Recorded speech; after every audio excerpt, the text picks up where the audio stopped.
What's happening, everyone? Welcome to another edition of In the Studio. Today we're going to be talking about how to elevate your songwriting. So we're going to really be focusing on the lyrical quality of what you're writing today, and I'm going to give you tips on how to improve and get better with writing great pop lyrics. Let's get at it. Spicy. The tips that I'm going to be giving you today are the tips that I've been given over the years from some of the biggest people in the music industry, and it's helped me attain a much better level of songwriting and really the understanding of what makes a great pop song and what makes a very average pop song. You might be thinking that writing is very subjective, and it certainly is. However, we're going to be talking about writing a great pop song, and there are definitely elements to writing a great pop song. So let's get right into what the elements are. First, it's important to identify the actual main themes of pop music.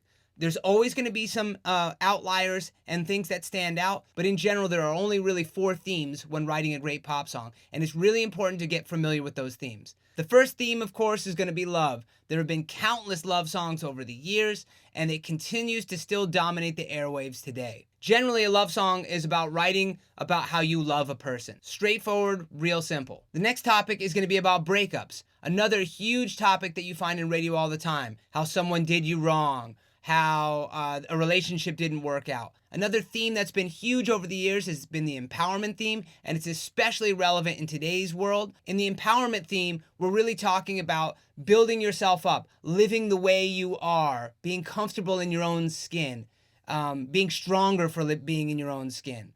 Being stronger for having maybe a problem or an issue. You're going to deal with that issue and rise above what maybe that issue causes you. And the final theme being party, sex, and drugs. I kind of lump them all into one.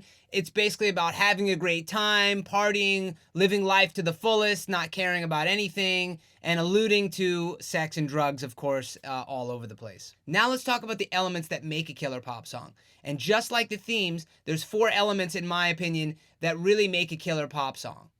The first element that we're going to be talking about, and one of the most important, is catchiness. Catchiness and catchiness. Catchiness is one of the most important aspects of a pop song, and the catchiness can come from any part of the song. Most of the time it'll come from the chorus. Maybe a song like Teenage Dream, which has the same rhythm kind of happening at the chorus. You make me feel like I'm living a teenage dream. So the rhythm really helps to drive home that catchiness of the chorus. It could also come from a post-chorus, maybe like a song like Stay by Zedd and Alessia Cara. They have the stay a minute part, and then he repeats the same thing in the post-chorus on the production just as an instrumental to really help drive home the chorus.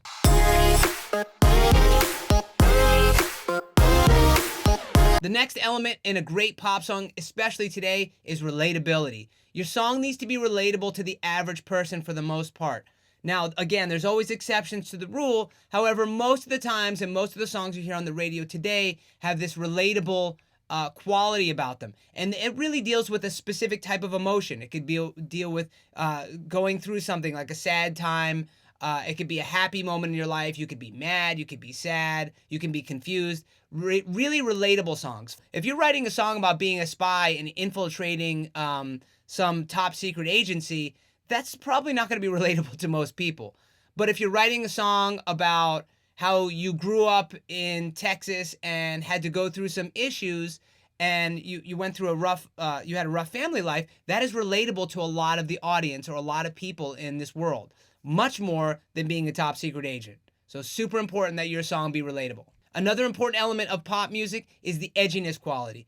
And a lot of times people are always asking me, about their writing when I say that their song doesn't have any edge to it. They're like, what does that mean? And it can mean a couple things. It can be something as simple as cussing in the song, right? Again, it's something that you don't feel necessarily comfortable with, where some people should be like, don't feel comfortable with that. It can mean a phrase that means 2 different things, like a double entendre, like the phrase, you get me high. Well, it means 2 different things, right? You can be high on life, meaning it feels great, or you could be high on drugs. So the fact that the phrase can be taken 2 different ways gives the song a little bit of edge. One of the best ways to add edge to your song is to imply something that is taboo.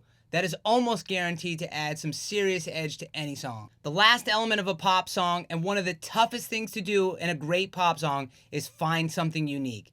Uniqueness is one of the hardest things to get in a pop song. Being that we've been talking about Katy Perry's Teenage Dream, I thought it'd be really cool to put the lyrics of the song on the screen and show you the theme and the elements that we've been talking about in this video. The entire verse is just super relatable. The story is simple. You think I'm pretty without any makeup on. You think I'm funny when I tell the punchline wrong. I know you get me, so I let my walls come down.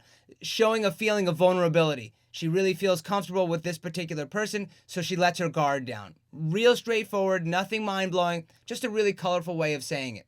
The next part of the verse, before you met me, I was all right, but things were kind of heavy. You brought me to life. That is not super mind-blowing either. That's almost generic in a way. And then she finishes it off with a really cool little line, now every February you'll be my Valentine. In the verse, we had only just relatability and just story. Now we get into the pre-chorus. So in the pre-chorus, you can see right at the top there, we have, from the first line, edgy. Let's go all the way tonight. Okay, again, we can take that two different ways. Let's go all the way tonight. Do we just want to have fun and go all the way tonight? Or do we really want to go, let's go all the way tonight and have sex? That's really what they're implying in the song. No regrets, just love. And you can see that's more of a relatable line. We can dance until we die. Die is an edgy word, right? Again, it's got a negative connotation to it. You and I will be young forever, which is a relatable word, which is a relatable phrase, and it's heard in 50 billion different songs. Now we get to the chorus. The chorus starts off with one of the most unique lines in a pop song in the last 10 years. You make me feel like I'm living a teenage dream. Very cool, right? Because just from the title alone, if we say teenage dream, we're thinking, well, what does that mean? And now they're clarifying exactly what that means. You make me feel like I'm living a teenage dream. The reason this is unbelievably cool is because you make me feel like I'm living a teenage dream is great for people who are already teenagers. They're feeling like, yes, I'm living this teenage dream, this amazing life. And those of you who are not teenagers anymore are thinking to yourself, man, I remember those days. I remember living that teenage dream, or wish I could have lived that teenage dream. Super awesome, super unique. Then we get right into edge, right on the second line. The way you turn me on. Okay, obviously that's a super edgy line. Then we move down to some relatable stuff. I can't sleep, let's run away, and don't ever look back. Those, again, are fairly generic, but the way that they come into play with the story is just perfect. My heart stops when you look at me. Again, very relatable. We've heard that in several songs. And then we add the edge again. Just one touch. The word touch is an edgy word. Now, baby, I believe. And then we go back into the relatable aspect. This is real, and don't ever look back, don't ever look back. The bridge is usually the last place in a song that you would expect to see maximum edge, but really we get it in this particular song, and it's kind of a bridge / post-chorus. So in this particular bridge, we start out with maximum edge again. I'm going to get your heart racing. Okay, obviously that's an edgy line. What do you mean by that? We can imply like, I'm going to get your heart racing. Are you getting excited? Well, we kind of know what you're getting excited about, especially because she follows it with in my skin tight jeans, again implying sex. Unique, then the unique line comes again, be your teenage dream tonight. We really take that teenage dream concept to the final edginess level there. Be your teenage dream tonight, especially when you're thinking about one of the first lines in the song, let's go all the way tonight. Then we go back to the edge and take it up again. Let you put your hands on me in my skin tight jeans.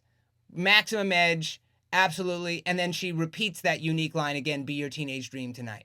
It should certainly be mentioned that I doubt that the writers were sitting there thinking about each and every one of these things. Edgy, unique, relatable, catchiness, right? They're not necessarily thinking about that, but those things are subconsciously going through writers' heads. Is this a cool enough line? By cool enough, do we mean unique? Do we mean edgy? What do we mean? Relatability is usually the part that most people can seem to get fairly quickly because you're just writing a story that happens to most people or that may happen. The tough part is balancing the edginess with the relatability and then finding that unique line. And the catchiness, as we spoke about earlier in this video, in this particular song, is the rhythm at the chorus, that da, da, da. That's what really drives the song home and makes it one of those undeniably great songs. All right, everyone, that's all the time we have for today. If you have any questions or comments, as usual, hit me down below, and we'll talk soon. Peace. Spicy.